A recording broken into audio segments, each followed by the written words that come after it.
यह एक बेहद रोमांचक और रहस्यमयी कहानी है। 144 साल बाद आया ऐतिहासिक कुंभ और एक अनोखी लड़की की कहानी है। 2025 में प्रयागराज में कुंभ का आयोजन हुआ और पूरे देश से करोड़ों श्रद्धालु संगम में डुबकी लगाने के लिए आए। इसी भीड़ में मौजूद थी मोनालिसा, एक 18 वर्षीय लड़की जिसकी कत्थई आंखें इतनी आकर्षक थीं कि लोग उसकी ओर अनायास खिंचे चले आते थे। मोनालिसा का परिवार मध्य प्रदेश से आया था और पीढ़ियों से कुंभ में रुद्राक्ष की मालाएं बेचता आ रहा था। इस बार भी वे मालाएं बेचने के लिए प्रयागराज पहुंचे थे। सुबह से शाम तक मेले में रौनक थी। मोनालिसा और उसकी बहनें अपनी दुकान पर मालाएं बेच रही थीं। तभी अचानक लोगों की नजर मोनालिसा की आंखों पर जा टिकी। अरे, इसकी आंखें देखी तुमने? नागिन जैसी लग रही हैं। सच में ऐसी आंखें मैंने पहले कभी नहीं देखी। धीरे धीरे यह चर्चा पूरे मेले में फैल गई। लोग उसकी दुकान पर आने लगे, मगर माला खरीदने नहीं, बल्कि उसकी आंखों को देखने। सोशल मीडिया पर वायरल होती मोनालिसा, भीड़ के बीच किसी ने मोनालिसा की वीडियो बनाकर सोशल मीडिया पर डाल दी। नागिन आंखों वाली लड़की नाम से वीडियो वायरल हो गई। कुछ ही घंटों में लाखों व्यूज आ चुके थे। अब रिपोर्टर्स भी वहां पहुंचने लगे। यहां इस कुंभ में सिर्फ श्रद्धालु ही नहीं, एक अनोखी लड़की भी आई है जिसकी आंखें नागिन जैसी हैं। रिपोर्टर्स और भीड़ इतनी बढ़ गई कि मोनालिसा और उसके परिवार के लिए दुकान चलाना मुश्किल हो गया। खूबसूरती या अभिशाप? मोनालिसा घबरा गई। पिताजी, ये सब क्या हो रहा है? लोग माला खरीदने क्यों नहीं आ रहे? उसके पिता ने निराशा से कहा, बेटा, लोग तुम्हें देखने आ रहे हैं, हमारी मालाएं खरीदने नहीं। मोनालिसा की खूबसूरती ही उसके लिए मुसीबत बन गई थी। उसे लगने लगा कि यह कोई सौभाग्य नहीं, बल्कि एक अभिशाप था। सब भीड़ में से एक बुजुर्ग संत आगे आए और बोले, लड़की, क्या तुम्हें पता है तुम्हारी आंखें इतनी अनोखी क्यों हैं? मोनालिसा ने सिर हिलाकर मना किया।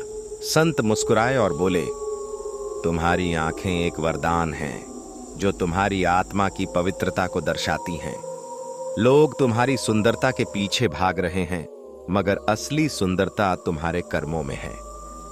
मोनालिसा ने संत की बात समझी और आगे बढ़कर कहा, अगर आप सभी को मेरी आंखें इतनी पसंद हैं तो मेरी एक शर्त है। हर कोई जो मेरी आंखें देखना चाहता है उसे एक माला खरीदनी होगी। यह सुनकर लोग चौंक गए। कुछ ने हंसी उड़ाई, लेकिन धीरे धीरे लोग समझ गए कि वे उसे एक तमाशा बना रहे थे। अब उसकी दुकान पर लोग माला भी खरीदने लगे। जो पहले सिर्फ वीडियो बनाने आते थे, वे अब मोनालिसा और उसके परिवार का सम्मान करने लगे। मोनालिसा की कहानी सिर्फ उसकी आंखों तक सीमित नहीं रही। वह कुंभ मेले में एक प्रेरणा बन गई, एक ऐसी लड़की जिसने अपनी सूझबूझ से भीड़ को जागरूक किया और अपने परिवार की रोजी रोटी भी बचाई। कुंभ खत्म होते होते मोनालिसा एक मिसाल बन चुकी थी। और शायद यह भी सच था, कुछ आंखें सिर्फ खूबसूरत नहीं होती, वे एक नई सोच को जन्म देती हैं। नहीं, अरे तू बच्चों की तरह क्यों बोल रहा है? अरे मैं आवाज नहीं निकालता, मेरी आवाज ही ऐसी है। हाँ, तू कैमरे में क्यों घुस रहा था ये बता। वो ना, मैंने सोचा कैमरे के आगे आऊंगा ना तो मैं भी हीरो बन जाऊंगा। अबे यहाँ मूवी बन रही है क्या जो हीरो बन जाऊंगा? अरे एक बार बना लो ना, हीरो क्या हो जाएगा? तू जा। हाँ तो मैं कहाँ था? अरे ये लोग कहाँ गई? ओ माय गॉड, इसके वजह से ना सब खराब हो गया। एडिटर जितना हुआ ना एडिट करके डाल दे यार। और मैं चला नहाने। और हाँ, वो मेरा कच्छा ढूंढ के रखियो, मैं आता हूं नहा के। अब तो मेले में इतनी हद हो गई कि मोनालिसा मुंह छिपाकर भागने लगी। उसका वीडियो पूरे देश भर में फैल गया और टीवी के महारानी समता कपूर अपने नागिन सीरियल के लिए नई हीरोइन ढूंढ रही थी।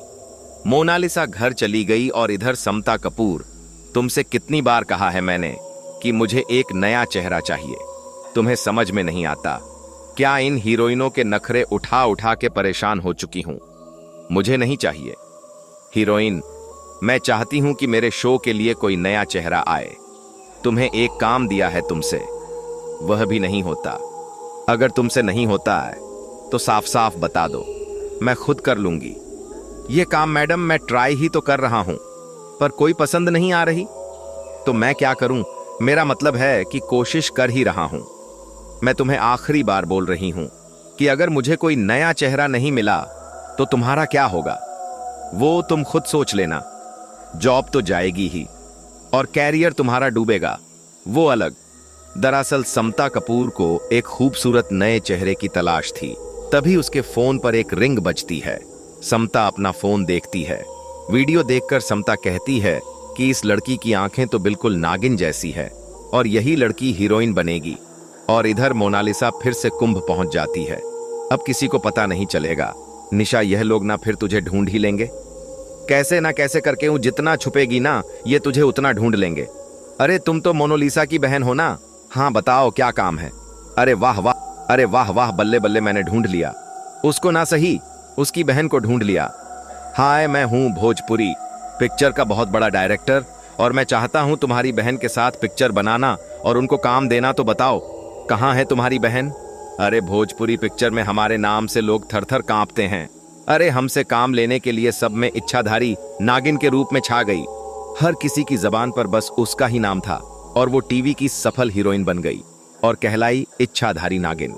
लाइन लगा के खड़े रहते, लेकिन हम खुद आए हैं यहाँ तुम्हारी बहन को काम देने।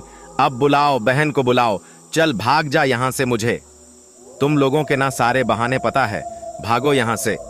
यह सब मेरी वजह से हो रहा है, मुझे आना ही नहीं चाहिए था। मुनास और उसका परिवार किसी से बात करने को राजी नहीं था, इसलिए समता कपूर खुद कुंभ के मेले में पहुंचती है और मोनालिसा के परिवार से मिलती है। हेलो, मैं समता कपूर और मैं टीवी की दुनिया की महारानी हूं।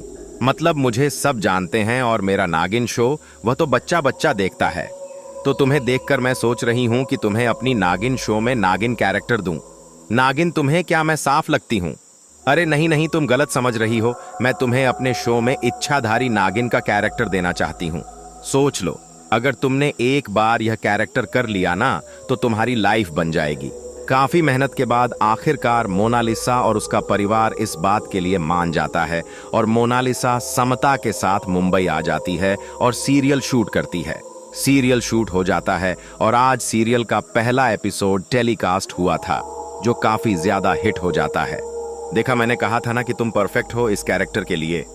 अब देखना, जगह जगह तुम्हारा ही नाम होगा और इस शो के बाद तुम्हें कई सारे शो मिलेंगे और तुम्हारी लाइफ बन जाएगी।